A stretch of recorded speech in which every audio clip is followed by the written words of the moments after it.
Hi everyone, and welcome to this week's Sunday Night Story. This week I am covering the very strange case of John Taylor and the attempted murder of his wife Dorothy, which took place in the South Shields area in 1884. This week the story is quite a difficult one to write, as although some things are mentioned, the details are not complete, and some of the later evidence seems a little strange. But I have done my best to put the story together, and I hope you will find it interesting.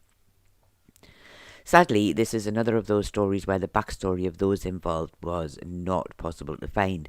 So similar to another recent story, I will just add all of their information together. As I have said before, I do like to try and include some past information with the stories, so it is quite sad for me when I can't actually find any. John Taylor was said to be around 44 years old at the time the crime was committed, so would have been born in around 1840. He lived in South Shields and with his wife Dorothy, and John was a widow and Dorothy was his second wife. John also worked as a seaman and had recently been in prison for a previous attack on his wife. Dorothy, the victim, was also a widow and John was her second husband. Her age was not mentioned in any of the articles I looked at, and there was no evidence to suggest that the couple had any children, and Dorothy does not seem to have been working while her husband had been in prison. Before we go any further, can I just say, if you do find this video interesting, then please give it a thumbs up. And if you are new here or haven't already done so, then do please consider subscribing to the channel to help support the content we create. It really is very much appreciated, and it is completely free to subscribe. It doesn't cost you any money, but it really does help to support the channel.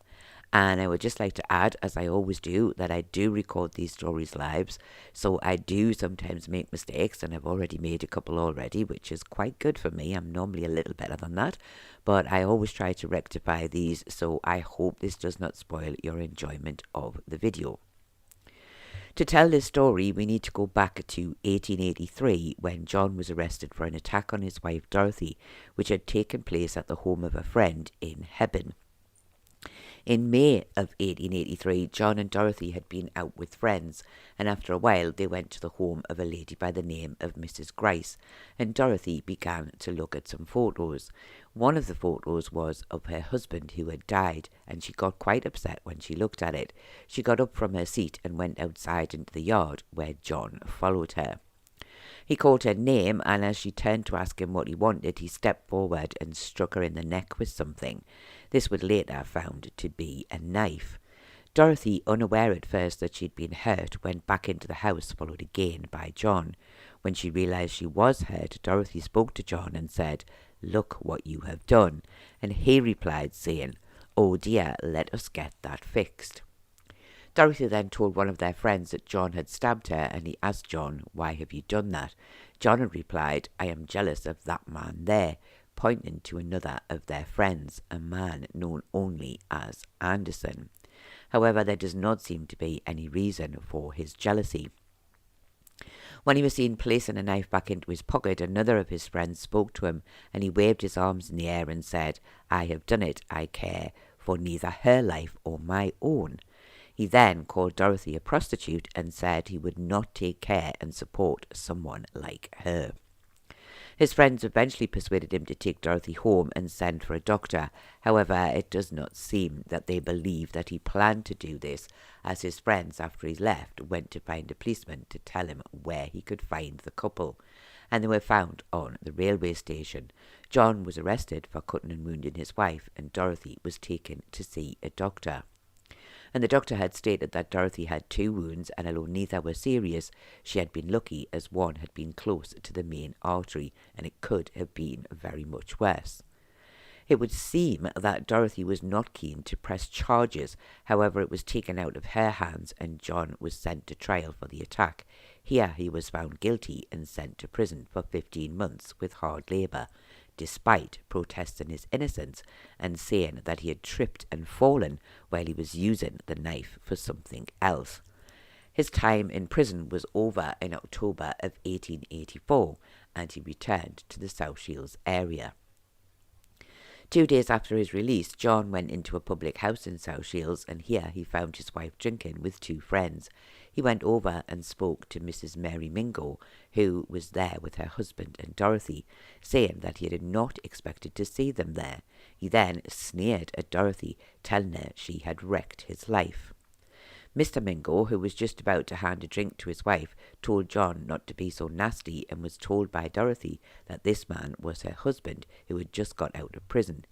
He offered John a drink, and as he was doing this, Dorothy tried to get outside away from John. However, he rushed at her and struck her a blow in the neck with a knife. She immediately cried out murder. As she tried to get outside, John attacked her 3 more times before he was overpowered and held until the police arrived. Dorothy made her way home and a doctor was sent for. She was said to be in a very weak state, and at first it was thought she may not survive due to the amount of blood she had lost, but she recovered quite well and was able to attend the court hearing a few days later. The court hearing was held at South Shields Police Court, and John did not have anyone there to represent him and did not ask for anyone to do so. Dorothy Taylor said John was her husband. She said she had been present in court in 1883 when John had been sent to prison for attacking her. She said he'd been given 15 months in prison, and this had expired on October the 13th.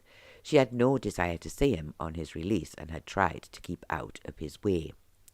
She said on the 18th she had been at South Shields Marketplace with her friends, Mr. and Mrs. Mingo, and they had decided to go into the Scarborough Spa public house for a drink before returning home.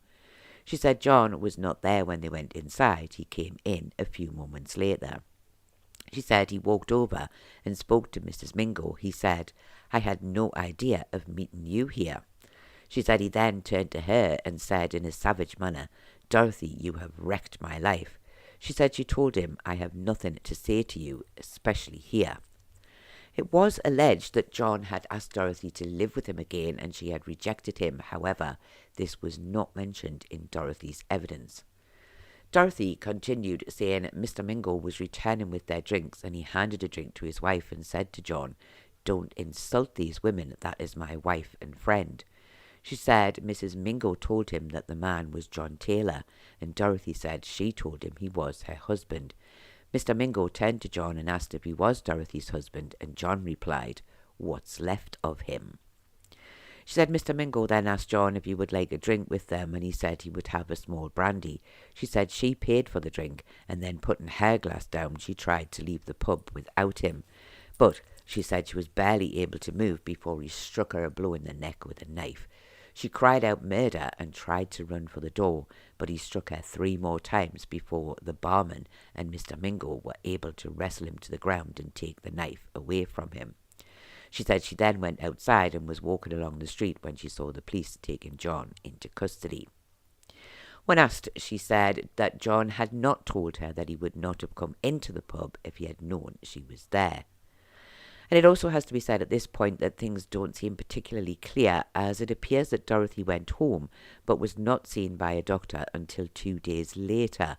There doesn't seem to be any explanation as to why it was so long before a doctor was sent for, and my only thought was that she could not afford one and was hoping to recover without the need of medical help. I did not find any details of Mr. Mingo giving evidence. However, it was stated that Mary Mingo gave the same evidence as Dorothy Taylor. Dr. Sutherland said on October the 20th he visited Dorothy at her home in South Shields. She was in a very weak condition due to the loss of blood. He said she had several wounds to her body, including one on her neck and one on her chest. He said he had taken care of her since his first visit and the wounds were now healed. He continued that the wounds themselves had not been dangerous, but had they been a little deeper, they may have caused great damage to the main artery, and then the situation would have been much worse. This was somewhat similar to the statement of the doctor who had treated Dorothy the first time her husband had attacked her. Dr. Sutherland said the knife shown to the jury could easily have caused the wounds he described. William Henry said he was in the Scarborough Spa public house in South Shields on the night of the attack. He heard a woman cry out murder and went to see what was wrong. He said he saw John struggling with 2 other men who were trying to take a knife from his hand. He said he went over and forced John into a corner, and the knife was finally taken from him, and they kept hold of him until the police arrived. He added that he saw Dorothy run outside after John had been pulled away from her. William said he had heard John say, "I wish I had finished her off." He said he'd also heard him say this at the police station when he had said, "I am sorry that I didn't finish her." Thomas Cook said he was the assistant manager of the Scarborough Spa public house. He said he had been in the pub on the night of the attack. He heard cries of murder, and when he turned around to look, he saw John stabbing his wife with a knife. He said the pocket knife shown to the jury was the one he had in his hand that day. He said he had helped to wrestle the knife from John's hands, and he said he had bent his arm and John had dropped it. Thomas said John told him, "She has wronged me. Oh yes, she has wronged me." I did not find any details of any evidence given by the police at the court hearing. However, John himself spoke, saying that he did not expect any leniency in regard to his offence, but he had been driven to madness by his wife's conduct and her bitter words when he had met her that night in the public house. No further evidence was given, and the magistrates, after a very brief discussion, committed John for trial on a charge of cutting and wounding with intent to do grievous bodily harm.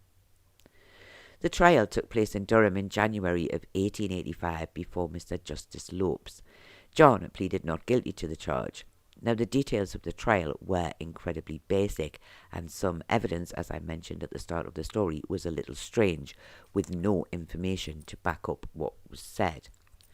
John did not have a defence solicitor, and the case was simply described to the jury as a simple one. It was said that the couple had lived happily together for several years. Then, in 1883, John had attacked his wife in a fit of jealousy and had been sent to prison for this crime, and it was felt that on his release he still felt great anger towards his wife, and this had led him to attack her a second time. No new evidence was given, and John read a statement in his defence to the jury. In short, it went as follows. John said he had been provoked into the attack by the faithless conduct of his wife. He had said since their marriage he had heard doubtful stories of her previous character, and he himself had found her acting indecently with a man by the name of Anderson. He continued saying that after he'd been released from prison, he had gone to the home he had previously shared with his wife to find the house had been changed into the name of his wife's mother, and he was homeless. His wife's mother had been in the house, and she had handed him a bag full of rags and said that was all that was left of his belongings.